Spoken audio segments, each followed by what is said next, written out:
moi, par mon métier de directeur artistique, de photographe, réalisateur, je contribue vraiment à la frénésie visuelle de l'époque. C'est-à-dire que je produis des images, je crée des images qui malheureusement ont une durée de vie très brève, parce que c'est ainsi que le veut l'époque. Et parfois, j'éprouve un sentiment de vertige, hein, et donc, c'était d'abord l'écriture, c'est un temps long, donc ça m'a permis de poser, de réfléchir à tout ça. Pourquoi est-ce que notre génération est capable de créer des images qui vont nous survivre 500 ans, comme les grands chefs-d'œuvre de la Renaissance? Toutes ces questions-là me travaillaient. Et sur la question, et évidemment, je crois que le roman, pour moi, comme je l'entends, c'est un exercice d'empathie, c'est-à-dire qu'on doit se mettre à la place des différents personnages. Ce qui n'empêche pas aussi à la fois de trouver ce qui, comment dire, de les aimer, mais aussi de les critiquer et relever ce qui, eh bien, les contradictions de chacun. Voilà. Et je crois en plus que l'humour, c'est un bon moyen pour entrer en connivence avec le lecteur. Moi, j'aime quand les auteurs sont drôles, ce qui n'empêche pas la profondeur, hein, surtout. Mais souvent, on se sent, on se sent en proximité avec l'auteur. Voilà. Grâce à l'humour. Alors c'est un premier roman donc très documenté, hein, à la narration maîtrisée. Votre roman est à la fois intellectuellement stimulant et divertissant. Comment l'avez-vous mené? Comment avez-vous construit ce récit? Alors, moi j'ai une approche assez, en fait, pour tout vous dire, j'ai imaginé au départ une œuvre de fiction, c'est-à-dire un film, et un scénario en tout cas. Et donc le scénario implique une structure très précise. Alors, j'ai commencé à travailler sur une structure avant de rentrer vraiment dans l'écriture. Puis quand j'ai vu le trajet, comment dire, le parcours du combattant que c'est de produire et de réaliser un film, je me suis dit peut-être qu'il vaut mieux pour que ça existe, écrire, hein, commencer à l'écrire. Et à partir de ce moment-là, j'ai eu le film dans ma tête, c'était extraordinaire. J'ai commencé à voir les images arriver, etc. C'est peut-être pour ça aussi qu'il a probablement une signature assez visuelle, ce texte. Oui, c'est ce que j'ai. Oui. C'est ce que... Monsieur n'a pas lu une des phrases qui disait que justement cela sollicite tous les sens du lecteur. Alors il y a véritablement une écriture visuelle avec une grande richesse au niveau des couleurs, mais je trouve que vous avez aussi utilisé, il y a une dimension sonore et il y a un moment que j'ai adoré, c'est le voyage en train où tout est fait, tout est construit par rapport aux souvenirs, à la nostalgie des sons. Alors ça marche énormément aussi pour quelqu'un de ma génération. Et puis, voilà, même des précisions scientifiques. C'est une écriture très riche et qui aussi peut même utiliser le discours abscon un peu des jeunes de la communication. Non, voilà, ça nous permet de nous entraîner, ça permet au lecteur d'entrer dans l'histoire et de croire parfois même qu'il est témoin des scènes qu'il est en train de lire. Tant mieux. Votre roman interroge aussi, à travers la restauration de Mona Lisa, sur notre rapport au temps, sur notre rapport au changement. Un très beau chapitre d'une page et demie, intitulé « Lâcher la rampe », apparaît comme une méditation adressée en fait au lecteur, à chaque lecteur. Il évoque le moment où on sent qu'on n'appartient plus au présent et que l'on bascule vers l'avant. C'était mieux avant. Craignez-vous, vous aussi, de vous rapprocher de ce point où tout bascule et où on devient observateur de notre monde? C'est la question du livre. C'est vraiment la question du livre. Et cette histoire de restauration de la Joconde, c'est un prétexte pour parler de ça. Alors, il se trouve que dans la mode, je vais vous dire, ce moment-là que vous décrivez, on le vit très tôt. Hein, parce que je pense qu'à 35 ans, on est déjà un vieux ringard. Et donc, ça va très, très vite. Et donc, moi, j'étais amené à me la poser assez tôt, cette question, en tout cas à réfléchir à ça. Et je pense que c'est très important d'en avoir conscience, mais c'est important aussi de se dire que, qu'il faut rester en mouvement, qu'il faut exercer son regard pour trouver la beauté dans le monde présent, pour trouver une autre façon d'adhérer au monde présent. Je crois que c'est quand même très important de faire partie du monde, même si parfois c'est difficile. Hein, je comprends très bien à quel point ça peut être difficile. Mais il faut faire cet effort-là pour essayer d'accrocher le monde présent et de voir sa beauté, parce qu'elle existe. Voilà. Même si parfois elle est mystérieuse. Ben, le personnage, un des personnages principaux, Aurélien, arrive à un moment justement à la voir, mais en même temps, on se disait aussi que les personnages permettaient de participer à un débat entre anciens et modernes, pour reprendre une formule, et incarnés les uns par les ex-conservateurs, par Aurélien en partie, mais il est plutôt, lui, entre les deux, et puis les modernes par Daphné, donc la présidente du Louvre, qui engagée dans la communication et la rentabilité. Je pensais aussi à la Claire, la femme d'Aurélien, inscrite dans le temps présent, mais finalement aussi avec une certaine indifférence au passé. Et les uns ayant peur évidemment que le changement soit vecteur de désordre, hein, tandis que les autres voilà, veulent aller de l'avant ou ne se posent pas la question non plus. Voilà, ouais. Donc on a l'impression voilà, que vous avez choisi vos personnages en fonction un peu de ces différents rapports au temps et au changement. Tout à fait, c'est le nœud du roman. Et la grande question aussi, c'est le fardeau de la nostalgie. C'est en fait, est-ce que la nostalgie... je pense qu'on n'est pas tous égaux par rapport à tous égaux, pardon, par rapport à la nostalgie. On peut la vivre comme on peut être plus ou moins nostalgique et ça conditionne notre rapport au présent. Et notamment la beauté. C'est ça aussi que je pense. C'est que, par exemple, Aurélien, mon personnage principal, il a hérité de la beauté, et de son appréciation de la beauté, de son sens de l'esthétique comme un fardeau. C'est-à-dire qu'il ne peut pas s'empêcher de la traquer. Et évidemment, il est déçu parce que la société contemporaine privilégie d'autres valeurs qui sont l'efficacité, peut-être la rentabilité, d'autres choses en tout cas qui sont pas, elle ne poursuit pas uniquement un objectif esthétique. Ça, c'est un fardeau aussi. C'est-à-dire que pour lui, ça l'empêche de faire partie du monde présent. Son goût hérité de sa mère. Voilà, le bon goût de la mère, le bon goût maternel qui peut être... Mais quand on parle de bon goût, déjà, il y a un petit aspect critique. Non, oui, c'est plutôt d'ailleurs, c'est pas vraiment de bon goût dont il s'agit. Hein. Je crois que la mère, c'est plus c'est la manière dont elle met la beauté sur un piédestal. Oui, voilà. oui.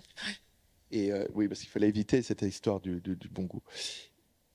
Voilà. Et puis, il y a la question de la nostalgie, elle est très importante. Et on se rend compte finalement que tous les personnages, quand même, ils ont une forme de nostalgie, même ceux qui sont le plus dans le monde présent. Même Gaetano, finalement, qui est ce restaurateur incandescent, qui paraît être uniquement dans le présent. Finalement, on se rend compte qu'il a une nostalgie pour les maîtres anciens et qui pense être l'héritier des grands génies de la Renaissance. Et peut-être que même Homero, dont on va peut-être parler, qui est ce personnage... un peu lunaire. Hein, et lui, on pourrait même dire qu'il a une nostalgie peut-être pour son père qu'il n'a pas connu et pour sa mère danseuse. Voilà. Donc finalement, d'une certaine manière, la nostalgie, on la porte tous en nous et elle se manifeste de certaines façons, plus ou moins puissantes, plus ou moins... Voilà. Mais les personnages justement que vous venez de citer, je trouve qu'ils entrent aussi dans un autre questionnement, moi qui me semblait aussi être un des enjeux de votre roman, c'est notre rapport à l'image.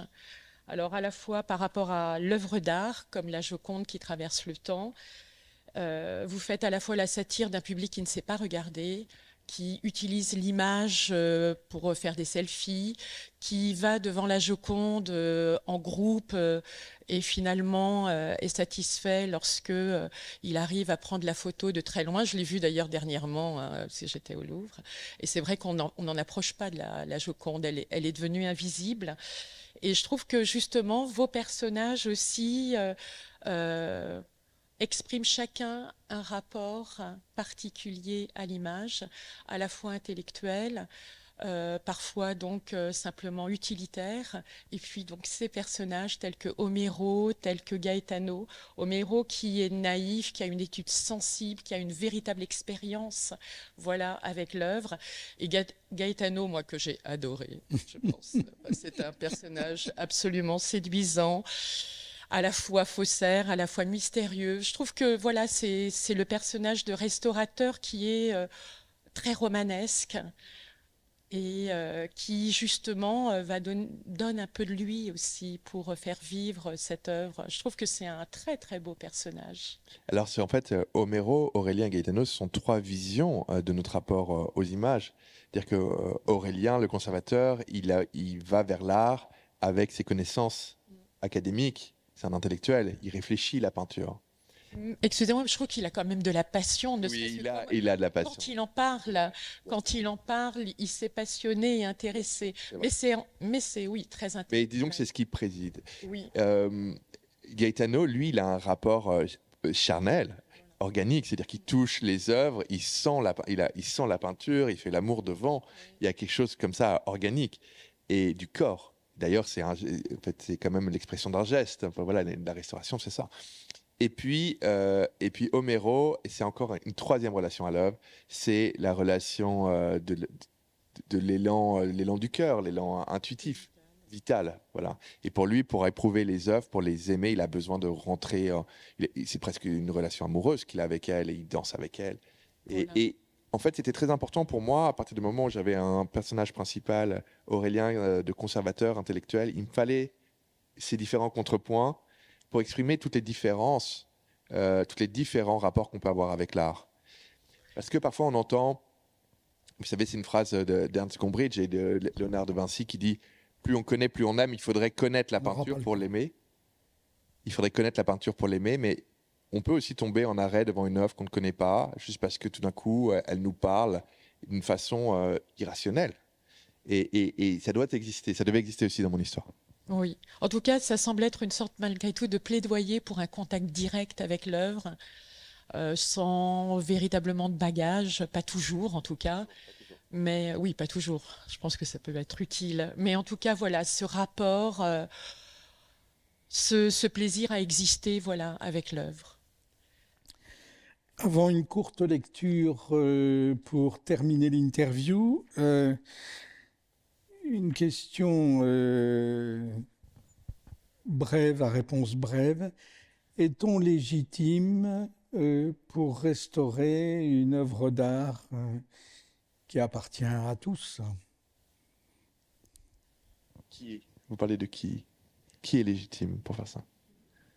Est-ce que par exemple le musée qui, par rapport à la Joconde, qui a la charge de la Joconde, puisque c'est une image qui est universelle, peut être acceptée par tous, connue de tous, est-ce que une institution a le droit finalement de décider de sa rénovation, dont on sait que cela va changer? On aurait pu quand même expliquer juste en 2-3 mots ce que c'était que l'allègement des vernis. Bien sûr. Pour juste, puisque c'est le titre. Oui, alors je vais vous répondre. L'allègement des vernis, c'est très simple. Quand une peinture est terminée, quand un peintre a terminé son œuvre, il la recouvre d'un vernis. Le vernis, il a plusieurs fonctions. La première, c'est de la protéger contre les attaques extérieures, mais ça donne aussi, ça apporte aussi de la vie. Il faut voir un tableau déverni et un tableau verni, ça n'a rien à voir. Quand on met le vernis, c'est vraiment là où on parachève l'œuvre et on voit notamment sur les peaux, sur les carnations, dans les regards, ça change tout. Le problème, c'est qu'avec le temps, ces vernis anciens se sont oxydés. En s'oxydant, il y a des micro-fissures qui se forment, ils assombrissent en fait le tableau et ils jaunissent. Les vernis jaunissent, donc ils donnent aux cieux, par exemple, des teintes vertes, parce que bleu plus jaune, ça fait du vert. Et voilà. Et là, on a vu récemment une très belle restauration. Je vais vous répondre. Justement, la mission du musée, c'est de préserver les œuvres, de les conserver, mais aussi de les présenter dans les meilleures conditions possibles. Et là, il y a la mort de Sardanapale qui a été restaurée de Grand Delacroix. Et je crois qu'il y a, pour le coup, il y a un vrai consensus. C'est assez rare dans les histoires de la restauration. Il y a toujours des grosses polémiques quand on parle de restauration. Mais là, tout le monde est d'accord pour dire que ça n'a rien à voir, qu'on redécouvre les talents de coloriste de Delacroix et que l'œuvre a pris une dimension exceptionnelle. Donc le rôle du musée, c'est aussi de mettre en valeur ces collections. Et ça peut passer par une restauration, un allègement des vernis quand le tableau est trop abîmé et qu'il devient illisible. Voilà. Bien, ben, l'Allègement des vernis, donc pour terminer, c'est un roman sur l'art, mais qui ne tombe jamais dans un discours réservé aux férus de l'art. Il est accessible à tous grâce à une intrigue bien menée, des personnages attachants, une écriture alerte et un humour réjouissant. Donc, Christine Perret, qui a déjà enregistré votre livre pour la bibliothèque sonore pour l'association de donneurs de voix, va se charger de lire un petit passage poétique et non dénué d'humour qui met en scène Homéro. Depuis quelque temps, il avait trouvé le moyen de bloquer la pédale de l'autolaveuse et cette trouvaille avait grandement élargi le champ de ses possibilités. Il pouvait à présent se tenir debout sur le siège en cuir comme un cavalier de Zingaro sur la selle de sa monture. Toujours équipé de son antique baladeur clipsé à sa ceinture et d'un casque audio, il se dressait sur une jambe, l'autre repliée comme celle d'un flamant rose, pendant que l'engin continuait sa course entre les divinités gréco-romaines. Il rattrapait la direction in extremis pour éviter une collision certaine avec un angelot ou une naïade, tout en effleurant les marbres d'une pomme caressante. Le plus impressionnant, c'était quand, débarrassé de ses chaussures, il sautait hors de la machine en marche pour se laisser glisser sur le sol parfaitement ciré, les mains cramponnées au volant. Tracté de cette manière, il effectuait quelques figures comme un skieur nautique sortant du sillage, rapprochant ou éloignant son centre de gravité de la carcasse de métal lancée à pleine vitesse.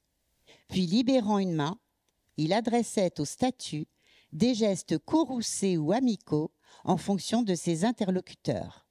Ainsi, un groupe de guerriers recevait des signes vindicatifs, tandis qu'une Vénus voluptueuse récoltait des volées de baisers langoureux.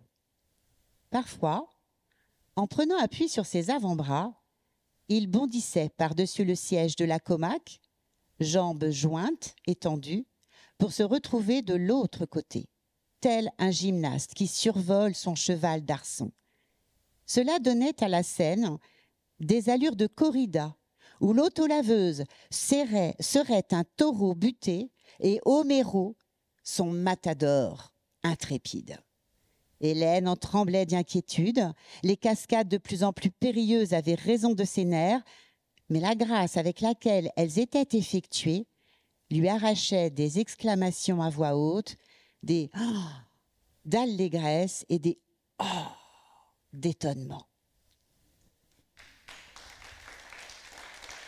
Très bien lu. Merci, Paul Saint-Brie. On va demander à Monsieur le maire de nous rejoindre pour remettre le prix Poulet Malassis. J'ai l'honneur de remettre le prix Poulet Malassis à Monsieur Paul Saint-Brie. Simplement, je vais peut-être vous expliquer, comme c'est votre premier roman, je ne sais pas si vous connaissez bien Alençon, peut-être pas, c'est peut-être la première fois. Passé. Voilà. Donc peut-être vous expliquer pourquoi, en fait, il y a ce prix. Je vais pas, je pense que les membres du jury ont indiqué la valeur littéraire de votre roman, donc je ne vais pas revenir dessus. Je ne l'ai pas lu, donc je vais le lire avec intérêt. Mais lorsque Madame Cabasson est venue me voir en 2012, c'était elle qui présidait le Salon du Livre avant Madame Nadine Pierre. Elle vient me voir dans mon bureau, elle me dit bon, ce Salon du Livre est bien, dynamique, mais il faudrait peut-être qu'on l'innove un petit peu. Et elle me propose plusieurs prix et elle me dit ce serait bien que la ville d'Alençon parraine un prix. Donc, bien sûr, j'avais donné mon accord avec l'équipe municipale qui m'entourait à cette époque. Et je lui pose la question, mais il faudrait peut-être donner un nom à ce prix. Vous vous rappelez, Madame Cabasson, en tête à tête? J'ai un peu de mémoire encore. Je suis conservateur dans ma mémoire. Bon. Et elle me dit, Poulet Malassis. Est-ce que vous connaissez Poulet Malassis? Un petit peu. Un petit peu. Bon. Alors pourquoi Poulet-Malassis? Parce que c'est un personnage qui a marqué l'histoire de notre ville. Il fait partie d'une famille d'imprimeurs. Il est né, je crois, en 1825.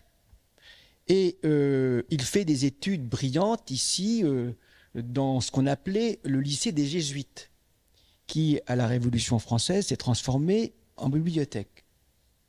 Bon. Ou en lycée, par contre, classique. Il fait des études brillantes à Alençon, il va ensuite à Paris suivre ses études littéraires. Et en 1848, il rencontre la Révolution française. Et il écrit des petits journaux très, très revendicatifs, ce qui lui a valu d'ailleurs 6 mois de prison. Ensuite, à la demande de sa famille, il revient à Alençon reprendre l'imprimerie familiale. Et c'est là qu'il va se faire connaître en éditant Les Fleurs du Mal de Baudelaire, qui lui a valu d'ailleurs également des problèmes en justice, puisqu'on considérait que cet ouvrage était amoral à l'époque. Et puis il a édité quand même les Parnassiens, je pense, des poètes de l'époque. Il a édité également des marginaux, ce qui lui a valu beaucoup de difficultés parce qu'il est tombé en faillite et il a été condamné à une peine d'emprisonnement pour dette. Bon, il n'a pas voulu qu'on applique cette décision. Il est parti en Belgique s'enfuir. Ensuite, il est revenu à Paris et je crois qu'il est décédé en 1878. Et c'est pour ça d'ailleurs que Madame Cabasson avait souhaité qu'on appelle, avec l'accord de la ville, le prix Poulet-Malassis, parce que c'est un personnage quand même qui était atypique, qui était à la fois un peu conservateur par sa famille, mais très révolutionnaire par sa personnalité, et très rebelle également par sa façon de penser et la manière dont il appliquait son état d'esprit lorsqu'il éditait effectivement des écrivains peu connus actuellement, mais qui étaient très marginaux en dehors des Parnassiens. Voilà ce que je voulais vous dire pour vous expliquer pourquoi ce prix Poulet-Malassis. Donc je voudrais bien sûr féliciter le choix, vous féliciter. Vous savez que le maire n'a aucun pouvoir, heureusement, pour désigner l'auteur d'un prix. C'est le jury qui le fait en toute autonomie. Donc, je pense que s'ils ont fait ce choix, c'est qu'il y avait effectivement dans votre roman beaucoup de qualités dans la narration, des qualités littéraires. Et c'était un petit peu l'état d'esprit de ce prix en disant on va récompenser un premier roman par sa qualité littéraire. Et je voudrais, au nom de la ville, vous féliciter, bien évidemment. Saluer également l'équipe du Salon du Livre avec Madame Nanette Pierre qui, depuis quelques années, anime ce festival Livre et davantage. Rappeler également qu'il y a beaucoup de bénévoles autour d'elle. Et puis lui dire également que les collectivités sont là pour la soutenir également dans sa démarche parce que je crois qu'on a bien besoin effectivement de culture, de littérateurs, de romans qui nous font réfléchir, qui nous font rêver également, notamment dans cette conjoncture particulière. En tout cas, bravo et merci. Et je vais vous remettre, au nom de la ville et en présence de M. Kaya, maire adjoint, et de René Mérieux, qui est conseiller municipal, et puis du public, le chèque de la ville d'Alençon. Voilà. Merci beaucoup. Le vrai chèque est dedans.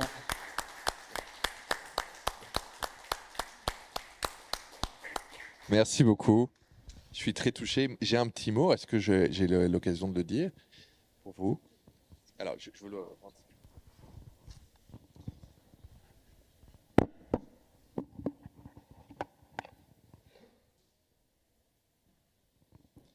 Alors, d'abord, moi, je veux dire que c'est une grande joie et un grand honneur de recevoir ce prix. Et je suis très reconnaissant et chanceux d'être là. Il y avait une belle sélection. À l'ombre de la figure de Auguste Poulet-Malassis, éditeur fameux et passionné de typographie, ce qui me touche parce que je suis graphiste aussi.